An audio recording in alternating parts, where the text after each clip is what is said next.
Hello, and we are live. How are you today? What up, blood?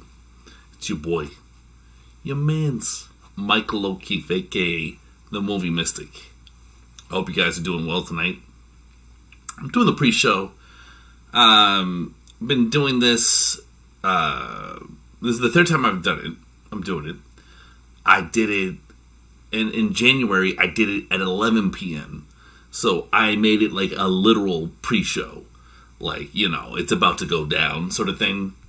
Like, get ready for this. Like your popcorn and everything is in your hand, and the trailers are playing, and then the time play is playing, and get the trivia right, and da. But it was fun for the first time because the nerves were there. But the second time, I was just tired, man. I wanted to go to sleep, and I wasn't compelled to talk as long. It was a little brief. The first stream was about 36 minutes, I believe, and the second stream was 11 minutes. Now, I've been doing some other streams. I did the Bruno Mattei stream, and I hope you check that out. I think some of you probably did. Get this light going for a second. It only works for a little bit, but it's a cool light. Yeah. So, the Bruno Mattei stream went on forever. I went on for 72 minutes. That is my longest stream to date. So, I might not go for... I will still go for 72 minutes, but, I might not go for half an hour, but I want to get to at least 20 minutes to make this worthwhile. Like, just over 10 minutes doesn't seem like a worthwhile stream to me. I don't know about you.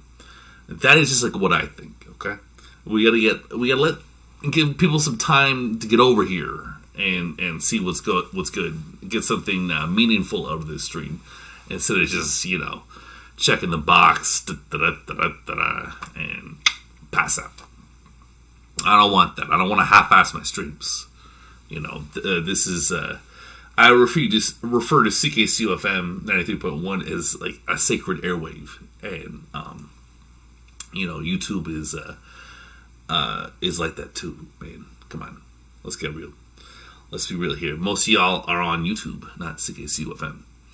However, I have the links down low in the description of how you can listen to this broadcast that's coming up tonight at midnight. You can either listen to it live, which is a lot of fun. You listen to the Jazz Guys before, Rabble Without a Cause, and everything like that, in a mellow tune, or what's it called? That's not the name of the show. It's, I'm just looking it up right now. You have In a Mellow Tone and Rabble Without a Cause. Rabble Without a Cause is an amazing reference. I love that. But, so I have two links in the description of this video. I tell you how to listen live, which is basically just go to ckcufm.com and press listen at midnight. Or I have the dirty secret, which is you can just listen to this broadcast, man. It's already up. It's been out since Monday, so you don't have to wait.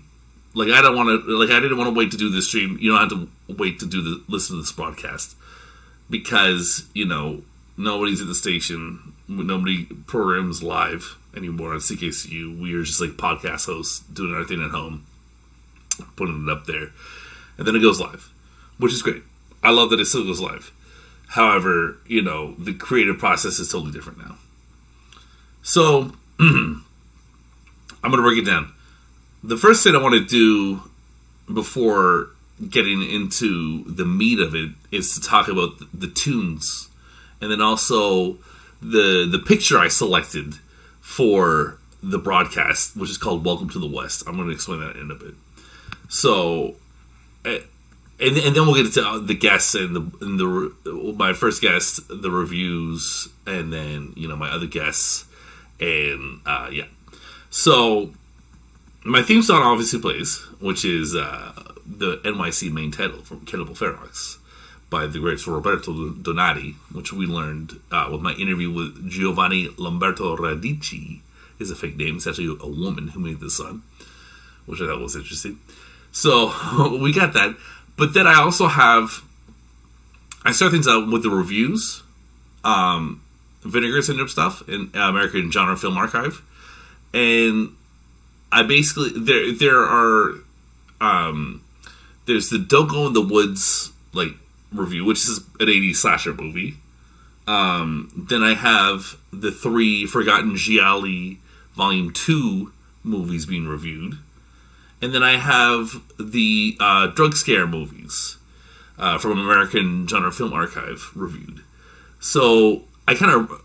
They're 3 different things, so I didn't necessarily want them just to roll together. So I break it up with tracks from the movie Sledgehammer. Which is not the Peter Gabriel song. It's a shot-on-video horror movie, slasher movie from the 80s, which is great. Awesome movie. I really like it. It kind of reminds me of Pieces, which is, peak cinema. Sledgehammer's peak cinema too, man. Let's get real. Let's be real about that. So that movie is I'm going to review on the show and put it on a letterbox one of these days for sure. But that movie was put out by Intervision, and if you don't know, Intervision Picture Corp is owned by Severin Films. So if you go to severinfilms.com, all the Intervision DVDs and some Blu-ray, they mostly just do DVD though, are up there. So of those shot on video movies, I cannot recommend that one enough. Sledgehammer. I think that's like the integral one to get. So yeah, so I lace it with Sledgehammer, and then we hear from Paul Talbot, who I'll tell you more about in a bit. But after him,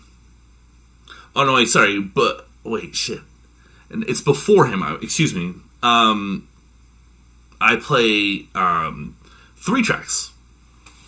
So the first one is the Still Smoking end credits, which is funny enough, like a track I've wanted to play on the air for a very long time. And it's a stupid song for sure. Still smoking, still toking, I'm still smoking. I just love that shit. And it says George Clinton did it. I'm not sure if like Cheech Marin helped him out or something. But, apparently all I can find on Discogs or through my research is that George Clinton did the soundtrack to Cheech and Chong Still Smoking. Anyways, play that song. And then the other tracks are by a guy named David Buttolph, who is a guy I've never heard of before. Or if I did, I forgot it very shortly after. The name didn't mean much to me, but I was looking for Charles Bronson, music from Charles Bronson movies of the 1950s. So Charles Bronson was in the movie The House of Wax with Vincent Price. And he was also in another movie, a crime movie called Crime Wave. Both those movies are directed by a guy named Andre Dadath, who does very solid stuff. And what was kind of interesting is those 2 movies, they're linked by 3 guys, Andre Dadath, David Buttolph, and Charles Bronson. So yeah, I got stuff from the House of Wax, the main title, and then the Crime Wave prelude. And what's kind of interesting about that is, the fact is I don't play music from movies in that from that era. I just don't. I do like 70s, 80s, and maybe like I'll veer off over here and over there, different styles, but it's basically just like, kind of weird, kind of trippy horror vibes from the 70s and 80s. That's kind of what I go for this show. But I deviate and everything. But this is the first time I've deviated basically into the 1950s. And yeah, it's for a horror movie and a crime movie, and it's not like what maybe you associate with like a 1950s movie, but like, it is what it is. It's from the 50s, man. So that got me kind of excited. It was sort of interesting. I always, maybe from like an aesthetic principle or a philosophical point of view, didn't want to hop in to this time period without it making sense. And to me, this makes sense. Especially given the content of the interview, which I will get to eventually, but I still want to focus on the tracks. So that was kind of an awakening for me. Well, I don't want to overstate. It's just like a kind of cool moment. So I decided, after the Paul Talbot interview was done, the next thing we would hear was the music from The Killing by Stanley Kubrick.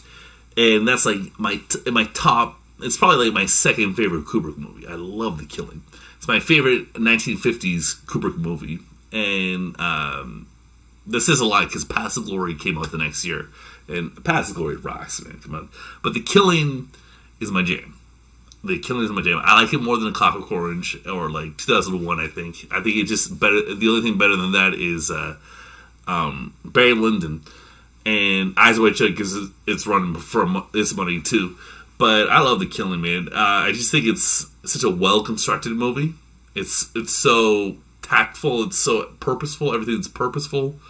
It's not freewheeling or improvised. It's just like perfectly designed and executed by Stanley Kubrick. His actors are really cool too. I think they're really well cast. And Kubrick definitely was. You could tell he was a big movie buff at the time. He really knew all the faces and could get the most with the dollars he had, having that familiarity. Because obviously he was a young man. He was obviously going to the movies all the time. So that music is awesome. I really enjoyed listening to it out of the movie, which I'm not sure if I had done before. So that's by a guy named Gerald Fried, which seems like a made-up name. I also recommend the book that The Killing is based off of. I'm trying to remember what it's called. I'm looking this up right now. It's by Lionel White, which is a fake name, of course. It's starting to sound like some film noir stuff. Is it really called The Killing? I thought it was Clean Break or something. Anyways, I can't really find this out. Whatever. Who cares? It's a good book.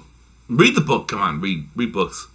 And then next up, I played for the first time friend of CKCU-FM, Sun Ra. Oh my god, it was great to finally get Sun Ra on a show. May he rest in peace. I'm such a big fan of Sun Ra and his Sun Ra and his Intergalactic Solar Orchestra. It's such a funny band name. And I'm pretty sure they changed it up a lot. I think it started off with Sun Ra and his orchestra, and then it changed to this and that and this. I first got familiar with him through Madlib, because they sample him on the song Shadows of Tomorrow off the Mad Villainy album. And it's just so cool. Oh my god. And fun facts. Sun Ra played at CKCU. He went down the hallway and performed in the studio, which is amazing. Really would love to hear that recording. He even gave the station personally hand-drawn albums. This probably doesn't mean anything for you if you don't know Sun Ra. And I don't know if I want to get too expositional about this. It's coming from a personal spot. But then the other fun fact is he was in a movie called Space is the Place. So the song that I picked is Space is the Place. The album's called Music from the Film Space is the Place.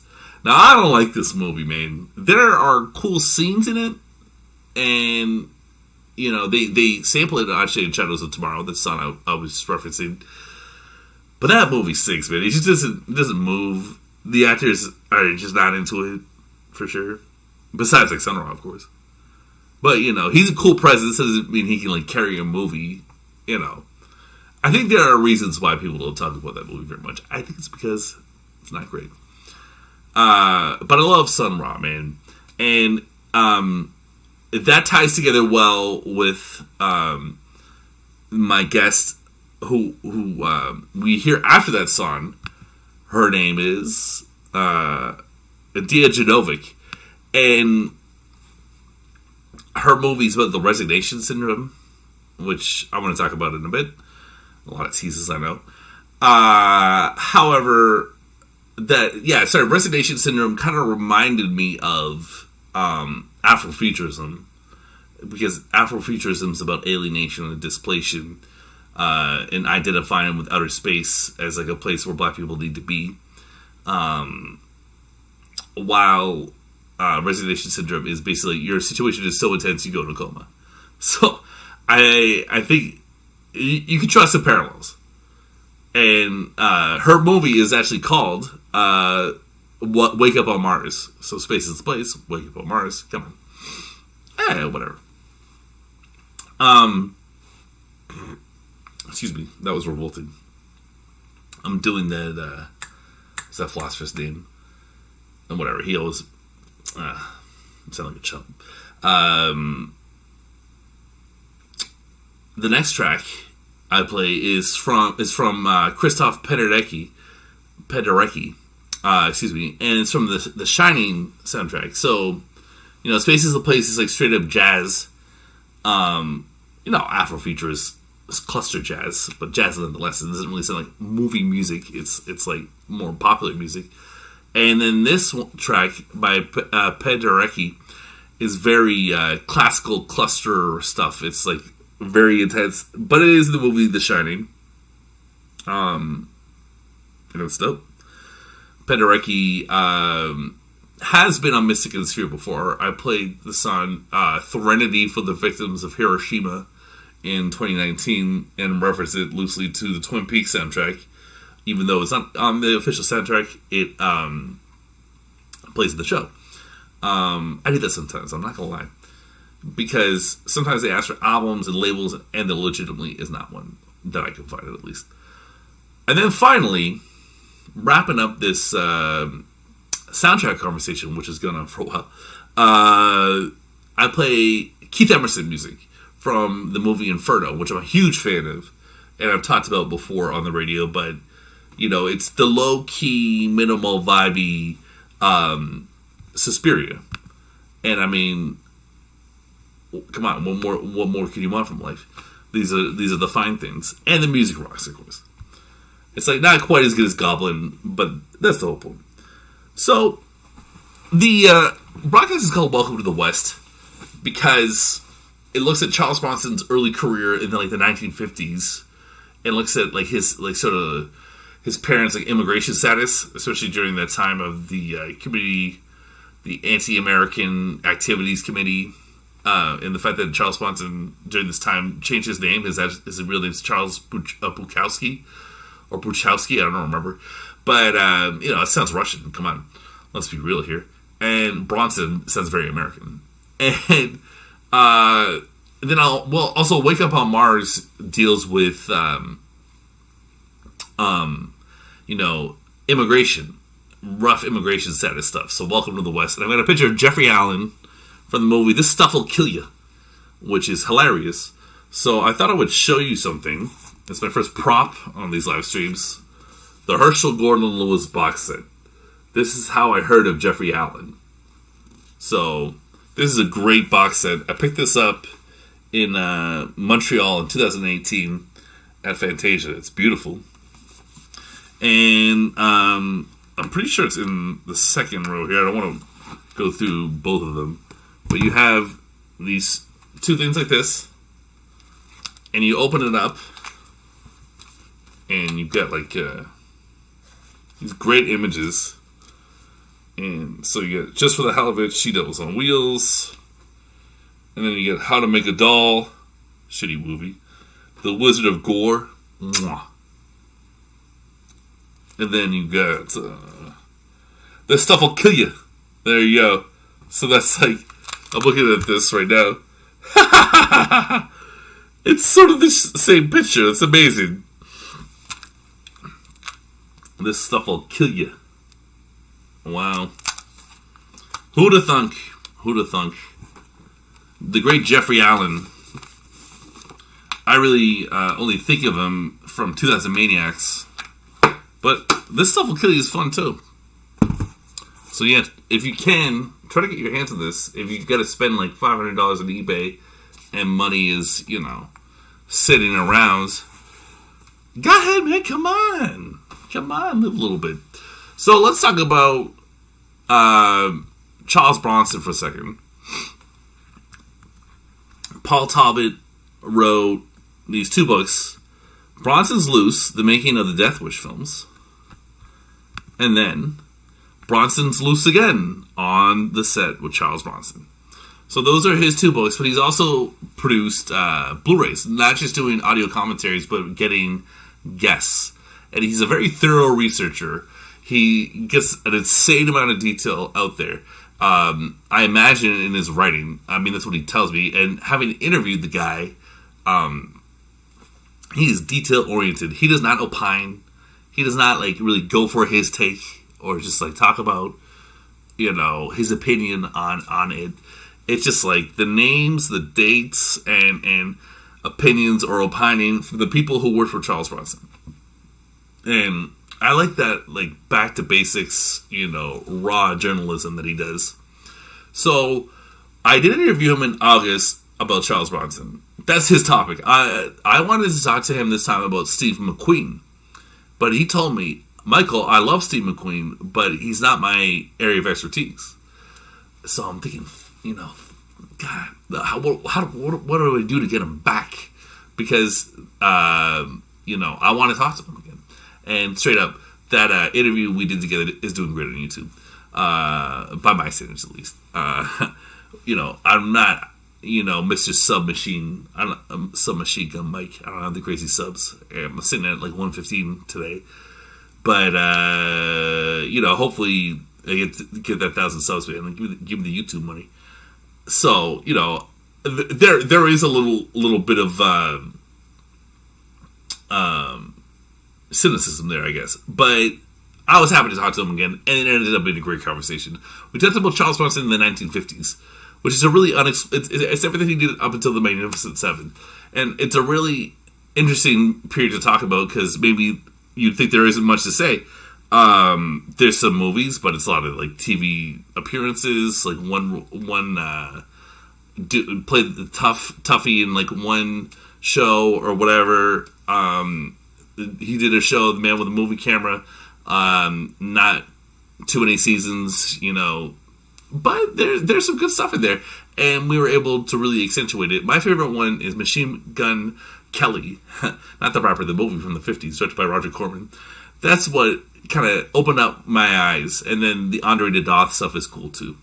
But, you know, Paul went in on this. He had notes. You can hear him flipping through it. I had to edit it out, but he was flipping through pages of notes that he wrote down. And, you know, talking about that back to basics stuff, Paul does that, man. And that's fantastic. So that's a great interview. That, like, I do the reviews and then I do Paul. So I kind of do the old school stuff the first hour. We're talking about Charles Bronson and then I'm reviewing, like, giallos and stuff.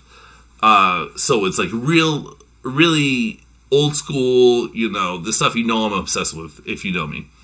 And then the second one is like young directors, and that's great. I love that too. But the first hour is like, you know, that's great stuff. So I'm going to tell you a little bit about these movies. So the box set Forgotten Gialli Volume 2 is great. I like the first volume of this series, but I don't like love it like I really loved Volume 2, to be honest with you. It was cool to see Spanish stuff. I just don't like. I prefer Italian giallos. I just do. That being said, I know I should watch more Spanish giallos. Most definitely. And if you're not in the know, there is a Forgotten Gialli Volume 3, which was just announced 2 days ago, February 1st. So you can go to vinegarsyndrome.com and you can scoop it up if you're interested. But I'm not here to talk about that. I'm here to talk about Volume 2. I can't. These things move so fast, you know. This is Volume 3, but I'm not going to talk about that right now. So we got The Girl in Room 2A, which I thought was dope. I thought it was really funny. It was just the death cult vibe, and I love how they're kind of like a loser death cult. You know, they're not like, you know, the Freemasons Academy in Santa Monica. They're just kind of like in this ratty building in Italy, and it's great. And I love the actress; she's sexy. Not to be a chauvinistic pig. Her name is Daniela Dano, and she's cool. And Rachel Nisbet. Rachel Nisbet, excuse me, I'm sorry. She gives a cool audio essay from the movie. And I hope she does audio commentaries eventually, because I really like her style. So yeah, I reviewed that. I reviewed The French Sex Murders. That's a great movie. Well, it's a funny movie. It's not a great movie, but I love the fact that the film was briefly retitled Call Girls for Inspector Bogart. If you tune in, it'll make more sense. But that's pretty funny. And then My Dear Killer with directed by Tonino Valeri, who did Day of Anger, which is great. And then it starts George Hilton. Who doesn't love George Hilton? I mean, I haven't seen those Edwige Finesse sex comedies, but I imagine he's very charming in them. And the other sex comedies he did. Apparently that was primarily what he did. But I love him in the Gialli film. And this, he plays a cop. It's kind of weird to see him as a cop, because he's a little too charming to be a cop. But a cop he plays in this. So, yeah. These movies, like, they're the forgotten Gialli. So, if you're a fan of Giallo movies, and you haven't heard of these, don't feel bad. Come on. But, seriously, you should buy this set. It's great. And Volume 3 looks pretty good, too. But, like, those movies meant nothing to me. Like, Autopsy I've seen. But the other two I hadn't heard of. And just like for this set, I'd seen The French Sex Murders, but I had not seen the other two films. And they ended up being great discoveries. And, you know, Vinegar Syndrome and Severin Films and these cool labels, you can trust them. They're usually not going to give you some BS. Yeah. So, that does that. Now, the Scare Film Archives, Volume 1, Drug Stories. That's a real hoot. I thoroughly enjoyed these movies.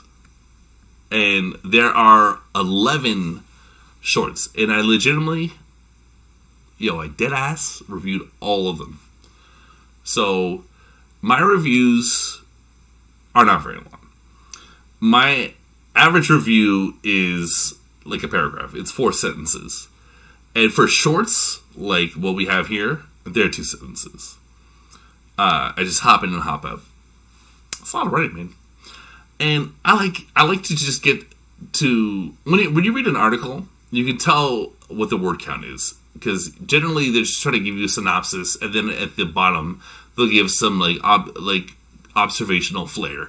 My reviews are basically observational flair. You just get the thing at the bottom, but that's like the whole thing.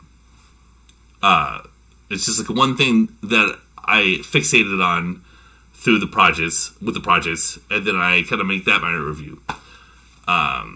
So they're a little different. Maybe they're half-assed. I don't know, but that is what it is. So these 11 shorts are great. You have Beyond LSD, The Bottle and the Throttle, Curious Alice, The Distant Drummer, Drugs, Drinking, and Driving, LSD, Inside Our Insanity, LSD 25, Narcotics, The Decision, Goofballs and Tea, None for the Road, The Trip Back, which is the best one, and Users Are Losers. So, I'm sorry, that's revolting. That's so gross. But, I was actually doing cocaine right there. No, I'm a very congested person, to be honest with you. So, yeah, that's what's up. And then Don't Go in the Woods, 80s slasher movie. Dumb as shit.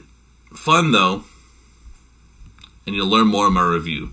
And again, all these movies, I break it up with music from the movie Sledgehammer. Very cool synthy score. And when you look up who did the music for that, it's a lot of made-up names. Like Ralph Cutter. There's no Ralph Cutter. He was also the editor, believe it or not. So, now, also, I want to tell you, I review the Blu-ray. Well, not really the Blu-ray, but the movie Freaky. But I was given the Blu-ray. So, this movie's hilarious. It really made a positive impression on me. It was like exactly what I needed that day. It's directed by Christopher Landon, who did the Happy Death Day movies. This is like the total Blumhouse, like kind of mass Blumhouse look, like is going on for this, but it's just like peak Blumhouse. That's all I really want to say. You got to listen to my review for more. So Christopher Landon, it's got Vince Vaughn, and then the other lead is Catherine Newton, and it's like a Blumhouse divide and conquer thing. So Divide and Conquer is like another production house in Hollywood, and who I pitched to, who I know, and who I pitched to, and obviously, you know, I like them, and they're cool, and they've been very kind to me, and I appreciate them a lot. However, I don't think I'm being biased when I just say this movie's freaking peak Blumhouse. That's my legitimate reaction to it. I haven't felt that way about every movie that they've done. I don't have to explain myself to you. So Freaky's amazing, and that review, comes much later in the broadcast. That's like near the end, actually. Like an hour and a half has passed at this point. Oh, it's revolting. This is a revolting sound. So then we've got Silence of Darkness, which is directed by Barak Barakan. And that's a cool movie. It's like a low-key movie. It's very slow burn. And if you can accept that, then you'll get some creepy vibes out of it, no doubt. Absolutely, you will. And I enjoy talking to Barak. Well, I think my favorite thing about that interview was talking about how he got the music from Bob Dylan. Because there's some Bob Dylan music in this movie. And that's just crazy, right? And then I think that's nuts. And, you know, he's a young, aspirational figure. And I like talking to people like that. It makes you feel good, man. Even though this movie's scary, he's a sweetheart. He's a sweetheart. Same with Dia Janovic, who, you know, is from Kosovo and has definitely like had some intense things happen in her life based on what she told me, and you know, based on her attraction to this material resignation syndrome, which is, you know, not a walk in the park. It is rather intense stuff. It's looking at, you know, a family from Kosovo, a Muslim family from Kosovo, try to seek asylum in freaking Sweden, and it being impossible, and them going in comas because they keep getting evicted and can't stay anywhere comfortably, and it is rather depressing. But I found her very likable. This is someone who does like the festival circuit, or did the festival circuit, may rest in peace. And you know, I shouldn't say that, but like you know what I mean. Like, we actually talk about it in this interview. It's a good segue. We talk about how there's no going back to how it was with the festivals. It's a very congested, environmentally unfriendly way to promote movies. And, you know, it's been skipped on, and it'll still be a thing, but it's just not going to be the same as it once was. And that's so sad. But, you know what? You know what's funny? Is I got this at a festival. This hat. Variety. They're the best. And you know what else I got on the website on through a festival? These Dolomite Is My Name shades.